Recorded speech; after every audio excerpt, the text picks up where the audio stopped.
Apabila Allah Subhanahu wa ta'ala menghendaki kita ini menjadi orang yang baik, Allah memperlihatkan kepada kita penyakit-penyakit diri kita. Bermula asal sumber tiap-tiap maksiat, kelalaian dan keinginan-keinginan jahat. Sumbernya adalah ridha daripada diri, senang daripada diri. Dan bermula asal sumber tiap-tiap taat dan bangun, jaga, serta iffah, ketiadaan ridha engkau daripada diri. Dan sungguh bahwa kamu berteman orang yang jahil, yang tidak ridha daripada dirinya, lebih baik bagi engkau daripada berteman orang yang alim, yang ridha daripada dirinya. Maka apa jua ilmu bagi orang alim itu yang dia ridha daripada dirinya, dan apa jua kejahilan bagi orang yang jahil yang dia tidak ridha daripada dirinya. Maksudnya daripada hikmah itu adalah istihsanun nafsi wa tazkiyatuha wa i'jabuha aslu kulli ma'siyah wa aslu jami'i sifatil mazmumat. Bermula menganggap baik diri, menganggap baik diri, menganggap bersih diri, dan takjub dengan diri, itu merupakan sumber segala maksiat dan sumber sekalian sifat-sifat yang tercela. Kita merasa diri kita ini sudah baik, kita merasa diri kita ini sudah bersih. Apabila kita merasa demikian itu, maka perasaan itu adalah merupakan sumber kemaksiatan dan sumber segala sifat-sifat yang tercela. Pamanistahsanaha wa zakkaha wa a'jabaha istaulat alaihi al-ghaflah wa man istaulat alaihi al-ghaflah ghalabathu syahwah wa man ghalabat alaihi syahwah waqa'a fil ma'asi. Barang siapa yang merasa sudah baik dirinya, merasa dirinya sudah bersih, maka berkuasalah atasnya kelalaian, kelingahan. Orang kalau sudah merasa dirinya baik, sudah merasa dirinya itu bersih, sudah merasa dirinya ini kada ada lagi penyakit, maka dia akan lalai daripada mengawasi dirinya. Dia akan malas menambah ilmu pengetahuan. Dia akan malas menambah amaliyah-amaliyah karena sudah menganggap dirinya baik. Orang yang merasakan dirinya sudah baik, orang yang merasa dirinya sudah bersih, dia akan lalai. Dan orang yang lalai itu dikalahkan oleh syahwat, oleh keinginan-keinginan yang negatif, yang tidak baik. Dan barang siapa yang dikalahkan oleh syahwatnya, oleh keinginan-keinginan jahatnya, maka dia pasti akan terjatuh di dalam kemaksiatan. Nah, para muhibbin rahimakumullah, Allah Subhanahu wa ta'ala berfirman, fala tuzakku anfusakum huwa a'lam bimanittaqa. Dengan tegas Allah berfirman, jangan kamu menganggap bersih diri kamu. Jangan merasa harat, jangan merasa sudah pa'alimnya, jangan merasa sudah pembanyaknya ibadah, jangan merasa tinggi ilmu. Allah yang tahu siapa-siapa orang yang takwa kepadanya itu. Nah, jadi memuji diri itu berarti adalah menganggap dirinya baik.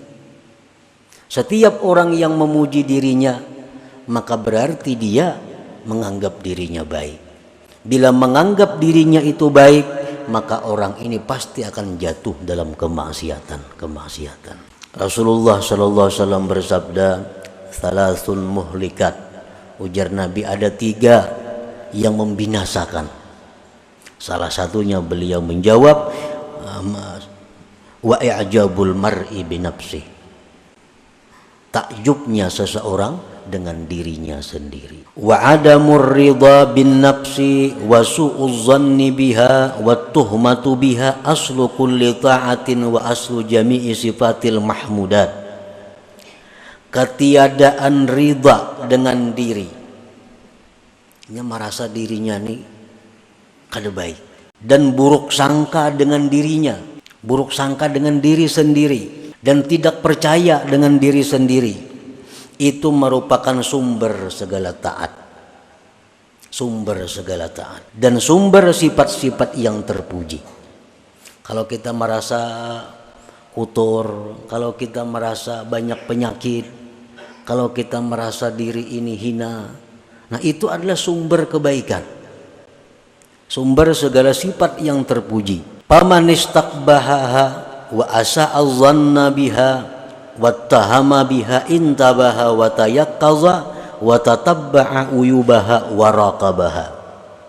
Barang siapa yang merasa dirinya itu jahat dan dia berburuk sangka dengan dirinya dan dia tidak percaya dengan dirinya, maka dia akan bangun, dia akan jaga, dan dia akan mencari penyakit-penyakit dirinya dan akan mengawasi dirinya.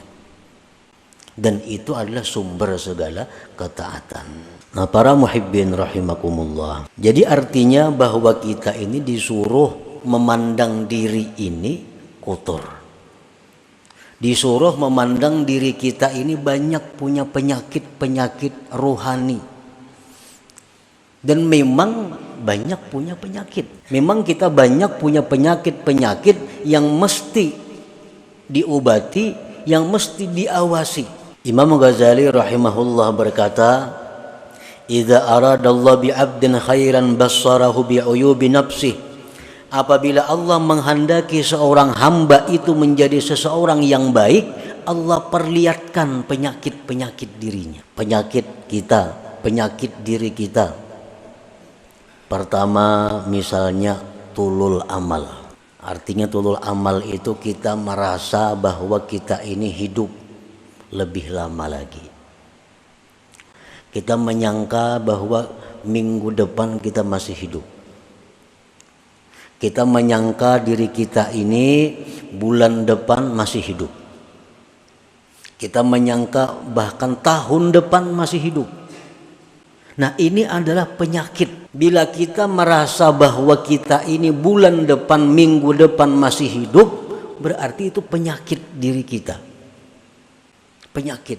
Dan penyakit ini merupakan penyakit dalam yang berakibat macam-macam. Kalau kita merasa masih lawas lagi hidup, satu, kita menunda-nunda tobat. Nah, itu akibatnya. Kayak orang panas dalam, akibatnya timbul sariawan, timbul rakungan sakit, timbul macam-macam. Nah, sama ini, orang yang merasa bahwa bulan depan, tahun depan masih hidup, satu, menunda-nunda tobat, kayak nagin tobat, menunda-nunda amal salih, menunda berbuat kebaikan, menunda menuntut ilmu. Nah, ini penyakit. Jadi kalau ada dalam diri kita penyakit yang namanya tulul amal, itu wajib hukumnya kita mengobati supaya jangan ada lagi tulul amal itu. Nah, itu pertama penyakit kita, tulul amal. Yang kedua mungkin penyakit rata-rata kita adalah tamak. Tamak bid dunia wa qanaah bil akhirah. Tamak. Arti tamak itu adalah bahwa kita ini masih merasa kurang. Urusan-urusan harta duniawi merasa kurang. Apa yang sudah diberikan Allah selama ini kepada kita, kita merasa belum cukup. Dan selalu hendak menambah. Selalu hendak menambah. Nang bisa buah hendak dua, nang dua hendak tiga, tiga hendak empat. Nah, ini adalah uyubun nafsi, ini penyakit. Akibatnya apa orang yang ini? Orang yang punya penyakit tamak ini akibatnya banyak akibatnya. Satu, mau mengangkat embunuran. batas tanah misalnya, di sini mau mengangkat. Nah, ini tamak, kada cukup lawan nang ada. Inya mengejar apa nang dicarinya walaupun dengan jalan nang haram untuk memenuhi targetnya. Nah, ini akibat penyakit yang ada pada diri kita, tamak. Otomatis orang tamak itu kikir karena takutan berkurang. Nah, kikir. Nah, dan itu ada pada diri kita. Jadi kalau kita menganggap bahwa diri kita ini baik, nah, menganggap diri kita ini sudah bersih, menganggap diri kita ini mulia, padahal ada penyakit-penyakit seperti itu di dalam diri kita. Penyakit yang ada dalam diri kita lagi ada ria, itu sudah ada ria. Beramal, beribadah itu bukan karena Allah. Ada juga orang beramal, beribadah itu karena Allah, tapi minta dibalas di dunia. Ria juga. Orang baca surah Waqiah mudahan dapat rezeki berlimpah ruah. Orang membaca amalan ini supaya jadi orang dimuliakan oleh manusia. Orang membaca amalan wirid ini supaya dihormati oleh manusia. Walaupun dia itu karena Allah, tapi tujuannya manfaat amalan itu dalam dunia. Nah, ini pun kalau ada dalam diri kita penyakit. Apabila Allah Subhanahu wa ta'ala menghendaki kita ini menjadi orang yang baik, Allah memperlihatkan kepada kita penyakit-penyakit diri kita. Pemarah itu penyakit, sedikit sarik. Kalau marahnya itu marah fillah, itu disuruh. Arti marah fillah itu marah di jalan Allah. Ada orang yang melanggar hukum Allah, dia marah, melanggar hukum Allah. Ada pemarah ini kada. Kalau ada sesuatu yang kada cucuk lawan inya, marah. Nah, itu pemarah ngarannya. Dan pemarah ini penyakit. Bisa berakibat dendam, bisa berakibat berniat buruk kepada orang lain. Nah, bermula dari pemarah. Orang yang merasa dirinya pemarah itu wajib hukumnya fardhu ain menghilangkan penyakit pemarah itu.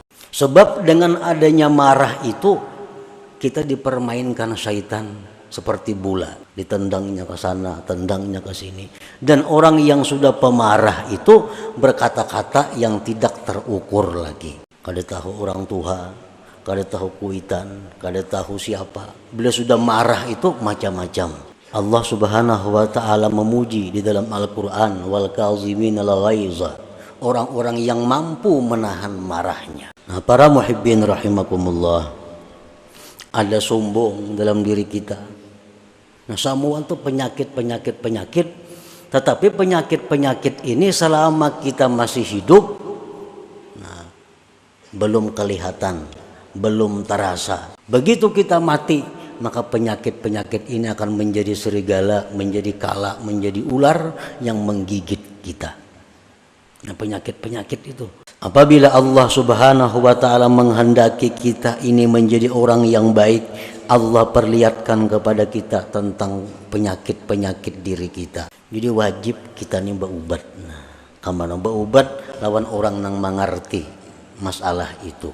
Pas'alu ahla dzikri in kuntum la ta'lamun. Nang mana pemarah berubat pang. Nah, ulun ini pemarah pang apa ubatnya nah? Napa ubatnya? Ulun ini pendendam, napa yuk ubatnya supaya ampih pendendam itu? Ulun ini tulul amal, napa yuk ubatnya supaya ampih tulul amal itu macam apa caranya? Jarang orang ada yang berubat seperti itu. Kalau sakit pinggang, lancap mencari tukang urut kemana-mana. Nah, sakit awak cari ubat itu ini.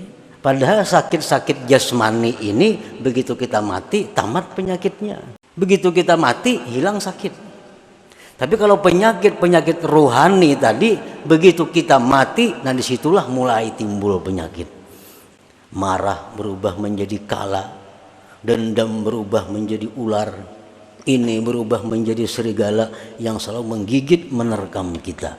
Dan itu berlaku sejak dicabutnya nyawa kita sampai kayaknya diperhitungkan oleh Allah Subhanahu wa ta'ala. Para muhibbin rahimakumullah. Qala Abu Habsin radhiyallahu anhu mundu arba'ina sanatan i'tikadi fi nafsi anna Allah yanzuru ilayya nadhara sukhti. Ujar Abu Hafs radhiyallahu anhu berkata, sejak 40 tahun Aku ini berkeyakinan dalam diriku bahwa Allah itu marah kepadaku. Padahal ini orang wali, Abu Habsin radhiyallahu an. Ujar Sidin, sejak 40 tahun yang lalu aku tuh berkeyakinan dalam hatiku ini Allah tuh selalu marah kepadaku. Nah, jadi artinya apa? Bahwa beliau ini memandang bahwa diri Sidin itu kotor, diri Sidin itu penuh dengan penyakit-penyakit sehingga Allah marah. Qala Junaid al-Baghdadi radhiyallahu anhu, la taskun ila nafsik wa indamat ta'atu halaka fi ta'ati rabbik. Ujar Imam Junaid al-Baghdadi, kamu jangan merasa tentram dengan diri engkau sekalipun selamanya diri engkau itu taat bagi engkau untuk taat kepada Allah. Padahal diri kita ini selama ini hakun tarus taat kepada Allah, hakun tarus nuntut ilmu. Diri kita hakun tarus beramal, diri kita ini hakun tarus berbuat baik. Walaupun demikian, jangan kamu merasa tentram dengan diri itu, karena satu saat diri ini bisa berubah menjadi yang jahat. Berkata lagi sebagian ulama, wa man nadhara ilaiha bistihsani syai'in minha faqad ahlakaha.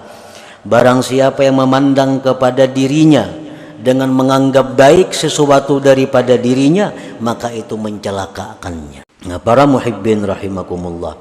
Jadi kita menuntut ilmu, kita membaca ilmu, mendengar ilmu, itu merupakan tanda dari sekian banyak tanda yang menunjukkan bahwa kita ini adalah orang yang tidak baik. Kita orang yang tidak baik. Jakanya kita merasa diri kita baik, kita kan udah menuntut ilmu lagi. Nah, kita menuntut ilmu ini tandanya bahwa Allah masih menghendaki kita ini orang baik. Kita menuntut ilmu itu adalah tanda bahwa Allah menghendaki kita menjadi orang yang baik. Nah, bila kita sudah malas menuntut ilmu, kita malas sudah mencari kesalahan diri, nah ini alamat bahwa Allah sudah meninggalkan kita.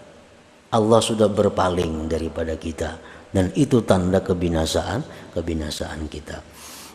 Nah, para muhibbin rahimakumullah, fasuhbatu man lam yarda bi nafsihi walau kana jahila khairun laka wa anfa min suhbati man yarda bi nafsihi walau kana alima.